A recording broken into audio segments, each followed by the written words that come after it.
കോട്ടപ്പള്ളി എന്ത് പറഞ്ഞാലും ശരി, ഇത് ആദിപ്പിക്ക് വലിയ ക്ഷീണമായി പോയി. അടികളുടെ മുഖത്ത് ഞങ്ങൾ ഇനി എങ്ങനെ നോക്കും?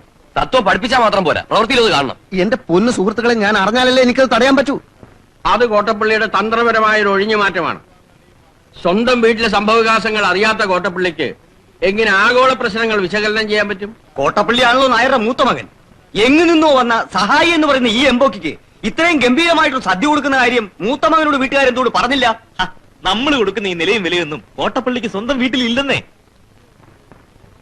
പലചരക്ക് കടയിൽ 1500 രൂപ, പച്ചക്കറി 500 രൂപ, മട്ടൺ 400 രൂപ, ഫിഷ് 425 രൂപ, പിന്നെ പാല് തൈര് എല്ലാം കൂടി 4200 രൂപ.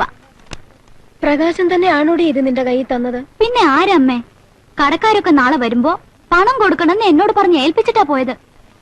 എന്റെ ഭഗവാനെ, എന്താ ഇതിന്റെയൊക്കെ അർത്ഥം? ആ, നമ്മളെന്തിനാ വേവലാതിപ്പെടുന്നത്? മഹാനായ മോനുണ്ടാക്കിയ കടവല്ലേ, അച്ഛൻ കൊടുത്തോളൂ. തെങ്ങേന്ന് ഇനി 6 മാസത്തിനൊരൊറ്റ തേങ്ങ കിട്ടുമെന്ന് കരുതണ്ട. എല്ലാം യശ്വന്ത് സഹായിച്ചു. അയ്യോ അമ്മേ, നമ്മുടെ ടേപ്പ് റെക്കോർഡർ കാണാനില്ലല്ലോ. പഠിക്കാൻ വേണ്ടി നോക്കിയപ്പോ അല്ല, ഞാൻ എല്ലായിടത്തും നോക്കി, എവിടെയും കാണുന്നില്ല. അപ്പൊ ടൈം പീസിന്റെ കൂടെ അതും അവര് കൊണ്ടുപോയി. ഞാൻ ചില്ലറിട്ട് വെക്കാറുള്ള ഒരു ടിന്നുണ്ടായിരുന്നു, അതും ഇപ്പൊ കാണാനില്ല. അപ്പൊ ഇവന്മാര് കൊള്ളക്കാരാണോ? കൊള്ളക്കാരെക്കാളും കഷ്ടാണമ്മേ. ഇപ്പൊ എങ്ങനെയുണ്ട്?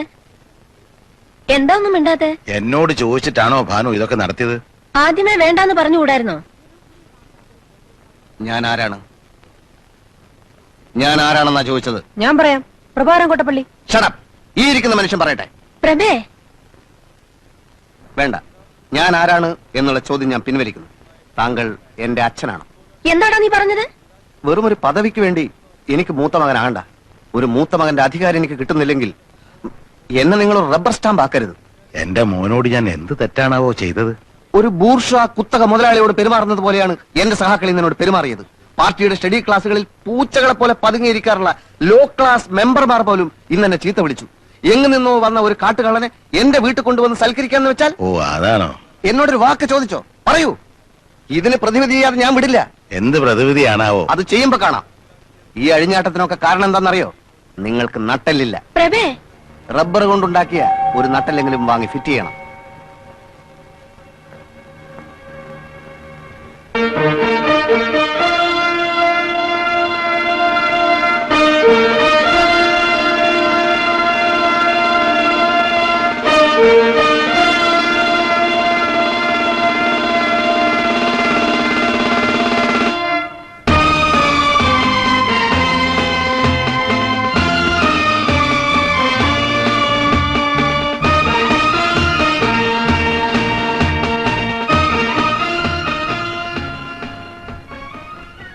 ചില പ്രതിവിധികളൊക്കെ ചെയ്യാതെ പറ്റില്ലെന്ന് ഞാൻ ഇന്നലെ പറഞ്ഞില്ലേ?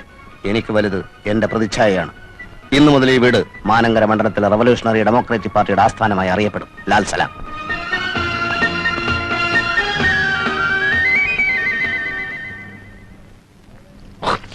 പ്രകാശേട്ടോ, വിവരം അറിഞ്ഞോ? നമ്മുടെ വീടേ പ്രഭേട്ടന്റെ പാർട്ടി ആസ്ഥാനാക്കാൻ പോവത്രേ. മുറ്റത്തൊരു ചുവന്ന കൊടിയും നാട്ടിക്കഴിഞ്ഞു.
രാഘവേട്ട LIC എടുത്തുണ്ടോ? ഇല്ലെങ്കിൽ വേഗം എടുത്തോളൂ, വലിയൊരു തുകയ്ക്ക്. അല്ല, ഇങ്ങനെയൊക്കെ പോവാണെങ്കിൽ തവണകൾ അധികം അടയ്ക്കേണ്ടി വരില്ല. അതിപ്പോ ഈ വലിയ വലിയ ഓട്ടക്കാരും പന്ത് കളിക്കാരും ഒക്കെ കണ്ണ് വേറെ കൈ വേറെ കാല് വേറെ എന്നൊക്കെ പറഞ്ഞ് ഇൻഷുർ ചെയ്യാറുണ്ട്. അല്ല, ഇങ്ങനത്തെ മക്കളുണ്ടെങ്കിൽ ഏത് ടൈപ്പ് ഇൻഷുർ ആയാലും നഷ്ടം വരില്ല.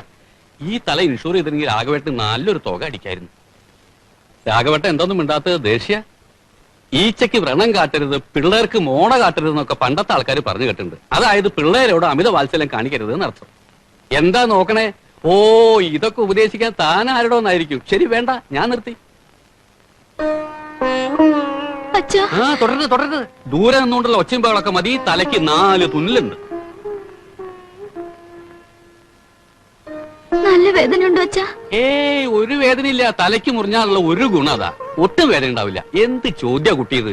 മയക്കിയിട്ടല്ല തുന്നിയത്, ഭയങ്കര നിലവിളിയായിരുന്നു. ഇത് ഷീട്ട് പിടിക്കൂ.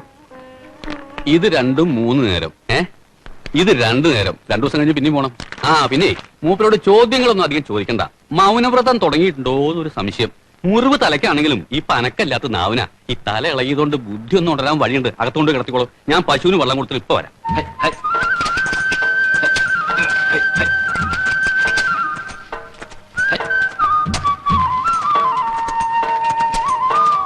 ആ, ഇത് പോരാ. ഒരു 25 സെന്റിമീറ്ററെങ്കിലും ആഴം വേണം. ശരി, വീതി കറക്റ്റാ. ശ്രീധര, കുഴി കറക്റ്റ് സമയത്തരമായിരിക്കണം കേട്ടാ. മണ്ണ് നല്ലപോലെ ഇളകട്ടെട്ടാ. ആ, നല്ല ആൾക്കാരാ. ഈ നേരം വരെയായിട്ട് ഒരു മനുഷ്യൻ ഇങ്ങോട്ട് തിരിഞ്ഞു നോക്കിയോ? ഇതിപ്പോ ഏതാണ്ട് എന്റെ മാത്രം ആവശ്യമായിട്ട് മാറിയിരിക്കുകയാണല്ലോ. അച്ഛന് നല്ല സുഖമില്ല. എന്തു പറ്റി? ഒന്ന് വീണു, തലയ്ക്ക് സ്റ്റിച്ച് ഇടേണ്ടി വന്നു. അയ്യോ, ഞാൻ അറിഞ്ഞില്ല കേട്ടോ. നിക്ക്, ഞാനിപ്പോ വരാം.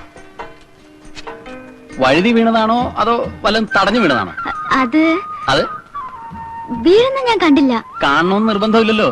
വീഴാൻ പോകുമ്പം ഞാനിതാ വീഴുന്നു, എല്ലാവരും വന്ന് കണ്ടോളൂ എന്ന് ആരെങ്കിലും പറയോ? എന്റെ കുട്ടി എങ്ങനെയാണ് വീണെന്ന് അച്ഛനോട് ചോദിച്ചില്ലേ? സ്വന്തം അച്ഛൻ വീണ് തലമുറിഞ്ഞിട്ട് ഇങ്ങനെ പ്രതികരിക്കാം? കാല് തെറ്റി ചെടിച്ചട്ടിയുടെ പുറത്ത് വീണതാ. ഇത് ആദ്യം അങ്ങ് പറഞ്ഞാ പോരെ? ഇങ്ങനെ തന്നെ ആവും കുട്ടി പ്രീ ഡിഗ്രിക്ക് തോറ്റത്. നേർക്ക് നേരെയുള്ള ചോദ്യത്തിന് നേർക്ക് നേരെയുള്ള ഉത്തരം വശമില്ലല്ലോ. ഈ ലോകത്ത് ഞാൻ മാത്രമല്ല പ്രീ ഡിഗ്രി തോറ്റത്. ജയിച്ചത് ആകെ 41%. ഓ, അപ്പൊ ഭൂരിപക്ഷം നിങ്ങളെ പാർട്ടിക്കാ. എന്താ തോറ്റ പേപ്പേഴ്സ് എഴുതി എടുക്കാത്തത്? പഠിച്ച് പാസ്സായി ഒരു ജോലിയൊന്നുമില്ലാതെ ഈ കാലത്ത് ജീവിക്കാൻ പറ്റുമോ?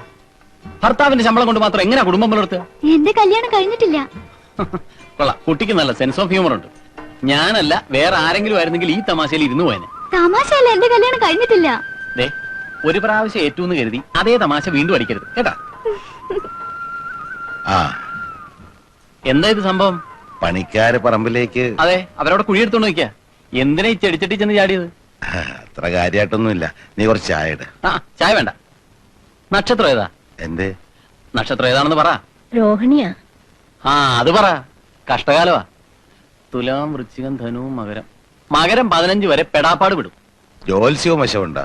ഞാൻ കളി പറഞ്ഞല്ല. ഇനി അപകടം വേണ്ടെന്ന് കരുതി നമ്മൾ ഒരിടത്ത് അനങ്ങാതിരുന്നു എന്ന് വെച്ചാലും രക്ഷയില്ല. ഇപ്പൊ ഇവിടെ ആണെങ്കിൽ ദേ ഓട് പൊട്ടി തലേ വീഴും, അല്ലെങ്കിൽ ഉമ്മറത്തേക്ക് ഇറങ്ങുമ്പോ പാമ്പെഴിഞ്ഞു ഒന്ന് കൊത്തും. ശനീശ്വരന്റെ കൊയ്ത്ത് കാലമാ. കുട്ടിയുടെ വീട് എവിടെയാ? സ്വന്തം നാട്? സ്വന്തം നാട് അതൊരു കുഴക്കുന്ന ചോദ്യാ. എന്താ നാടില്ലേ? അതല്ല, നാടെന്ന് വെച്ചാ ഇപ്പൊ കേരളമാണല്ലോ നമ്മുടെയൊക്കെ നാട്. ഈ ദൈവത്തിന്റെ ചില കളികളുണ്ടല്ലോ, ബഹിരസാ. മൂപ്പര് ഭൂമിയിലെ കൃഷിക്കാര്യങ്ങൾ നോക്കുന്ന ഒരു ജോലിയാണ് എനിക്ക് തന്നത്. പക്ഷെ സ്വന്തമായിട്ട് ഒരുതുണ്ട് ഭൂമി തന്നില്ല. സ്വന്തക്കാരായിട്ടും ആരുമില്ല. അപ്പൊ ചോദിക്കും, താമ്പിനെ താനേ പൊട്ടിമുളച്ചുണ്ടായതാണോ? അല്ല, അവസാനത്തെ കന്നി അമ്മയായിരുന്നു. 10ാം ക്ലാസ്സിൽ പഠിക്കുമ്പോ അമ്മ യാത്ര പറഞ്ഞു പോയി. 5 സെന്റിൽ ഒരു കുടിലുണ്ടായിരുന്നു, കനാല് വന്നപ്പോ പൊളിച്ചു. അപ്പൊ കിട്ടിയ കാശ് കൊണ്ട് ഞാൻ 2 കൽപ്പിച്ചൊരു പഠിത്തം അങ്ങ് പഠിച്ചു. ഞാൻ പഠിച്ചൊരു ജോലി ഉണ്ടാക്കണമെന്ന് അമ്മയ്ക്ക് വലിയ ആശയായിരുന്നു. കൂലിപ്പണി ചെയ്ത് കഷ്ടപ്പെട്ട് മിച്ചം വെച്ചാ അമ്മ എനിക്ക് ഫീസിനുള്ള പൈസ തന്നിരുന്നത്. അമ്മയെക്കുറിച്ച് ഓർക്കുമ്പോ ആദ്യം മനസ്സിൽ വരുന്നൊരു ചിത്രമുണ്ട്. അതായത് ഈ സ്കൂൾ ഫീസ് ഒരിക്കലും കൃത്യമായിട്ട് കൊടുക്കാൻ പറ്റില്ല. ഫൈനിന്റെ ഫൈനും ഒക്കെ ആവും. ക്ലാസ്സിൽ നിന്ന് പുറത്താക്കുന്നതിന്റെ മുന്നോടിയായി ഒരു ദിവസം മുഴുവൻ മാസ്റ്റർ ക്ലാസ്സിൽ എഴുന്നേപ്പിച്ച് നിർത്തുന്ന ഒരു പരിപാടിയുണ്ട്. അന്ന് വൈകുന്നേരം ആകുമ്പോ പാടത്തും പറമ്പിലും ഒക്കെ പണിയെടുത്ത് മണ്ണും ചെളിയും പുരണ്ട തുണിയായിട്ട് അമ്മ ഓടി വന്ന് ക്ലാസ് റൂമിന്റെ ജനാലക്കിൽ നിന്ന് വിളിക്കും, മോനെ ഉദയാന്ന്. എന്നിട്ട് ഒരു ലോട്ടറി കിട്ടിയ ഭാവത്തോടെ ആ മുഷിഞ്ഞ നോട്ട് ചില്ലറൊക്കെ എന്റെ കയ്യിൽ വെച്ച് തരും.